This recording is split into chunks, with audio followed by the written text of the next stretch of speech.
جہاں میں کوئی تم سا دوسرا ملتا نہیں، ڈھونڈتے پھرتے ہیں مگر و مہ پتہ ملتا نہیں، یار سا کوئی نہیں، یار سا کوئی نہیں، آپ سا کوئی نہیں۔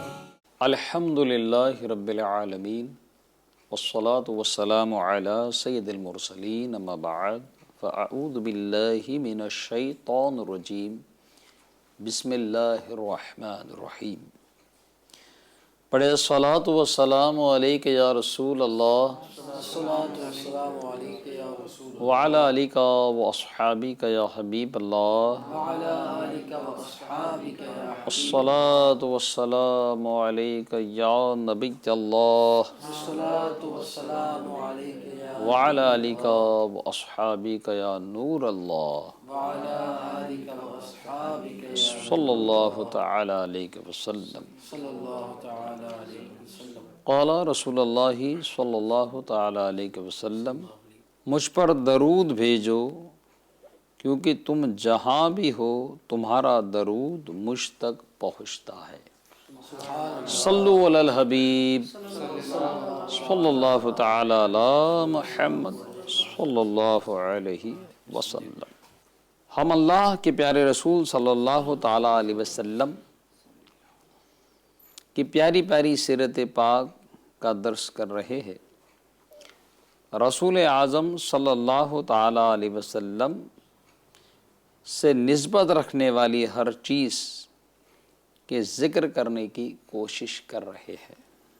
جس چیز کو رسول اعظم صلی اللہ تعالی علیہ وسلم سے نسبت مل جائے وہ معمولی نہیں رہتی، وہ مقدس ہو جاتی ہے۔ جس چیز کو میرے آقا صلی اللہ تعالی علیہ وسلم سے نسبت مل جائے وہ چیز زمین پر رہ کر بھی آسمان سے بلند ہو جاتی ہے، چاہے وہ رسول پاک صلی اللہ تعالی علیہ وسلم کی نالان پاک ہو، آپ کا پیارا پیارا مبارک لباس ہو، آپ کے بیٹھنے اٹھنے کا طریقہ ہو، یا پیارے آقا صلی اللہ علیہ وسلم کی پیاری پیاری سواری ہو۔ جن چیزوں کو پیارے آقا صلی اللہ علیہ وسلم سے نسبت تھی ان چیزوں کو ہم معمولی نہ سمجھیں، کیونکہ صحابہ اکرام علیہم الرضوان ان سب چیزوں سے محبت کرتے تھے جو چیز پیارے آقا صلی اللہ علیہ وسلم سے نسبت رکھا کرتی تھی۔ وہ صرف چیز نہیں، وہ پھر نشانی بن جاتی ہے۔ جو چیز پیارے آقا صلی اللہ علیہ وسلم سے نسبت رکھتی ہے وہ پھر چیز نہیں رہتی، وہ نشانی بن جاتی ہے اور وہ ثواب کا ذریعہ بن جاتی ہے۔ آج ہم انشاءاللہ عز و جل سرکار دو عالم صلی اللہ تعالی علیہ وسلم سے نسبت رکھنے والی خوش بخت اشیاء چیزوں میں سے آپ کی چند سواری کا مختصر تذکرہ کریں گے اور برکتیں حاصل کریں گے انشاءاللہ۔ آپ صلی اللہ تعالی علیہ وسلم کی مختلف اوقات میں مختلف سواریاں تھیں۔ اس درس میں ہم آپ کی مقدس سواریوں کا ذکر کریں گے۔ جیسے آپ نے اونٹ یعنی کیمل اس کو بطور سواری استعمال فرمایا۔ یہ بہت سے نبیوں اور رسولوں کی سواری ہوئی، خود حضور اکرم صلی اللہ تعالی علیہ وسلم نے بھی اس پر سواری فرمائی۔ تو گویا ہمیں یہ معلوم ہوا کہ رسول پاک صلی اللہ تعالی علیہ وسلم نے اونٹ پر سواری فرمائی، تو اب جب ہمیں کبھی موقع ملے اور اگر ہم کبھی اونٹ کی سواری کریں، بعض وقت ہو جاتا ہے ایسا کہ کہیں جاتے ہیں تو اونٹ کی سواری کرتے ہیں، لیکن اگر وہاں ہم یہ نیت کو شامل کر لیں کہ میں سواری اس لیے کر رہا ہوں اونٹ کی کہ میرے پیارے آقا صلی اللہ علیہ وسلم نے سواری کی، تو سواری بھی ہو جائیں گی اور سنت کا ثواب بھی مل جائے گا۔ اور یہ پیارے صحابہ علیہم رضوان سے ثابت ہے۔ عاشق رسول والد کے عاشق رسول فرزند حضرت عبداللہ بن عمر رضی اللہ تعالیٰ عنہ کا واقعہ ہے۔ حضرت عبداللہ بن عمر رضی اللہ تعالیٰ عنہ نبی کریم صلی اللہ علیہ وسلم کے بہت بڑے عاشق رسول گزرے ہیں۔ وہ آپ کے ہر سنت سے محبت فرماتے، وہ ہر چھوٹی سے چھوٹی چیز میں رسول اللہ صلی اللہ تعالیٰ علیہ وسلم کی پیروی کرتے۔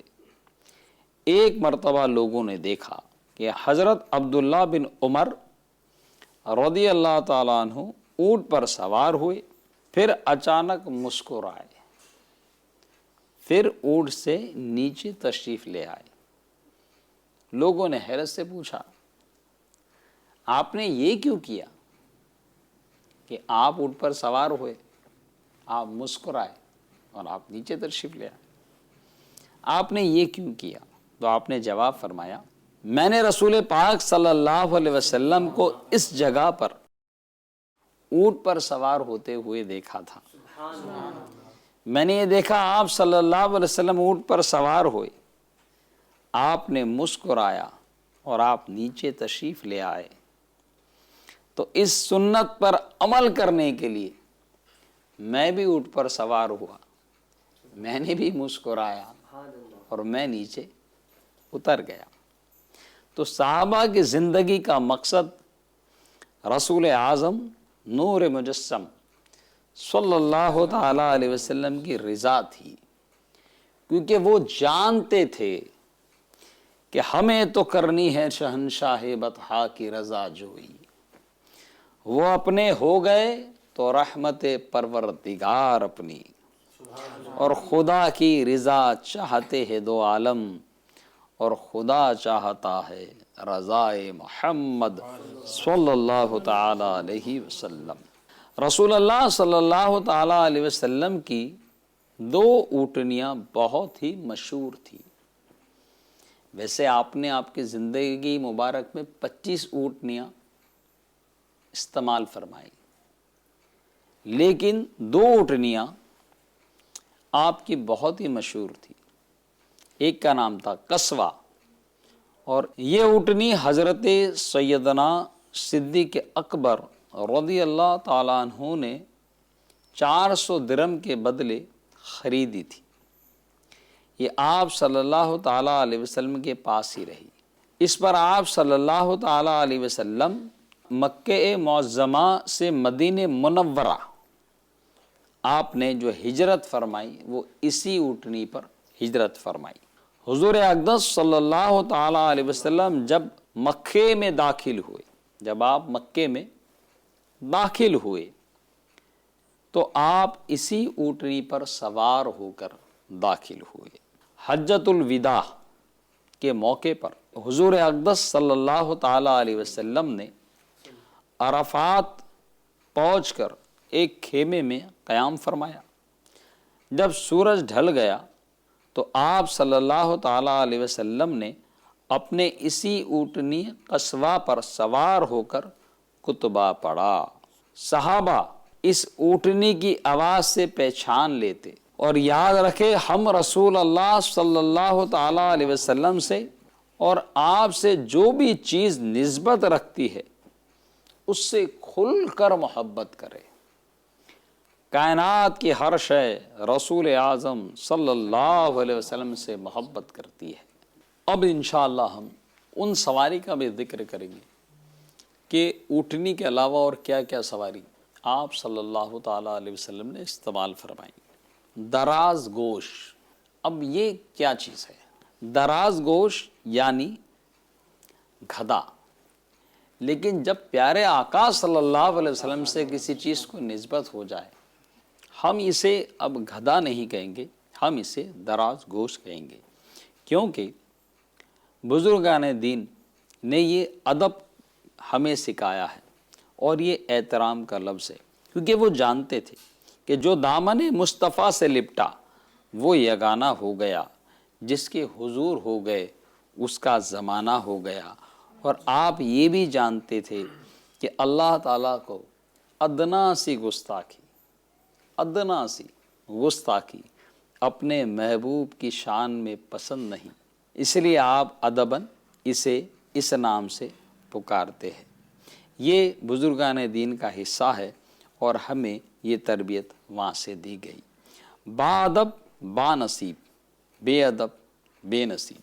فاضل بریلوی امام احمد رضا اپنے نعتیہ دیوان میں لکھتے ہیں، با خدا خدا کا یہی ہے در، نہیں اور کوئی مفر مکر، جو وہاں سے ہو یہیں آ کے ہو، جو یہاں نہیں وہ وہاں نہیں۔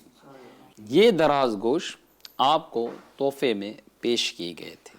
آپ صلی اللہ تعالیٰ علیہ وسلم کو خیبر میں ملا تھا۔ اس نے بارگاہ رسالت صلی اللہ تعالیٰ علیہ وسلم میں عرض کی، یا رسول اللہ صلی اللہ علیہ وسلم۔ آپ صلی اللہ تعالیٰ علیہ وسلم جانوروں کی بھی بولی سمجھتے تھے، تو اس نے عرض کی کہ یا رسول اللہ صلی اللہ علیہ وسلم، میرے ماں باپ اور میرے باپ داداؤں میں 7 ایسے گدھے گزرے ہیں جن پر نبیوں نے سواری فرمائی ہے، آپ بھی اللہ کے نبی ہیں، لہٰذا میری تمنا ہے کہ آپ کے بعد کوئی دوسرا میری پشت پر نہ بیٹھے۔ یافور کی یہ تمنا پوری ہوئی، اور وفات اقدس کے بعد یافور شدت غم سے نڈھال ہو کر وہ کنویں میں گر پڑا اور فوراً ہی موت سے ہمکنار ہو گیا۔ یہ بھی روایت ہے کہ پیارے آقا صلی اللہ تعالیٰ علیہ وسلم یافور کو بھیجا کرتے تھے کہ فلاں صحابی کو بلا لاؤ، تو یہ وہاں جاتا اور صحابی کے گھر کے دروازے کے سامنے کھڑا ہو جاتا، اور وہ صحابی جب یافور کو دیکھتے تو وہ سمجھ جاتے کہ پیارے آقا صلی اللہ تعالیٰ علیہ وسلم نے بلایا ہے، چنانچہ وہ فوراً ہی یافور کے ساتھ دربار نبی صلی اللہ تعالیٰ علیہ وسلم میں حاضر ہو جاتے۔ کیا شان ہے میرے آقا صلی اللہ تعالیٰ علیہ وسلم کی، اور کیا شان ہے میرے آقا صلی اللہ علیہ وسلم کی سواریوں کی۔ ایسا کوئی محبوب ہوا ہے نہ تو ہوگا۔ اب ہم انشاءاللہ کچھ اور مزید سواری کے بارے میں بات چیت کریں گے۔ ہم نے اٹھنی کی بات کی، ہم نے دراز گوش کی بات کی۔ پیارے آقا صلی اللہ تعالیٰ علیہ وسلم کے پاس گھوڑے بھی تھے، اور تقریباً 20 گھوڑے آپ نے جو ہے وہ استعمال فرمائے۔ آپ صلی اللہ تعالیٰ علیہ وسلم کے پاس خچر بھی تھے۔ حضور نبی کریم صلی اللہ تعالیٰ علیہ وسلم کی ملکیت میں 6 خچر تھے، یعنی آپ نے 6 خچر پر سواری فرمائی۔ اور آپ کا یہ خاصہ تھا کہ آپ اپنی ہر سواری کا نام رکھا کرتے تھے، جیسا آپ نے اپنی ایک سواری کا نام رکھا قصوہ، اونٹنی کا نام، تو آپ کی یہ عادت مبارک تھی کہ آپ اپنی ہر چیز کا نام رکھتے تھے۔ تو اس خچر کا جو آپ نے نام رکھا، وہ نام رکھا دل۔ یہ سیاہ میل سفید رنگ کا خچر تھا جو مصر سے آپ کو تحفے میں پیش کیا گیا تھا۔ آپ صلی اللہ تعالیٰ علیہ وسلم سفر میں اس پر سوار ہوا کرتے تھے۔ آپ صلی اللہ تعالیٰ علیہ وسلم کے بعد حضرت سیدنا علی رضی اللہ تعالیٰ عنہ نے اس پر سواری فرمائی۔ پھر یہ حضرت سیدنا امام حسن مجتبی رضی اللہ تعالیٰ عنہ کو ملا۔ ہم یہ سیرت پاک کا درس کیوں سن رہے ہیں؟ اس لیے سن رہے ہیں کہ ہم یہ جانیں، ہم یہ دیکھیں کہ رسول اعظم صلی اللہ تعالیٰ علیہ وسلم کے پاس بظاہر جب اسلام کی آپ نے دعوت دینا شروع کری تو آپ کے پاس کوئی بہت مال و زر بظاہر نہیں تھا، بہت بڑا لشکر نہیں تھا۔ آپ نے اپنے انداز سے، اپنے سیرت پاک سے لوگوں کو اسلام کے دامن میں کیسا لیا۔ آپ نے سادگی کے ساتھ شہنشاہ والی زندگی گزاری۔ اگر ہمیں اپنی زندگی کو کامیاب بنانا ہے تو ہمیں رسول اعظم صلی اللہ تعالیٰ علیہ وسلم کی سیرت پاک سے مدنی پھول چننے چاہیے، اور ہمیں ہر اس چیز سے محبت کرنی چاہیے جس چیز کو پیارے آقا صلی اللہ علیہ وسلم نے پسند فرمایا۔ اللہ تعالیٰ اس درس کو قبول فرمائے اور کہے سننے سے زیادہ ہمیں عمل کرنے کی توفیق عطا فرمائے۔ تو جہاں میں کوئی تم سا دوسرا ملتا نہیں، ڈھونڈتے پھرتے ہیں مگر و محبت ملتا نہیں، یار سا کوئی نہیں، یار سا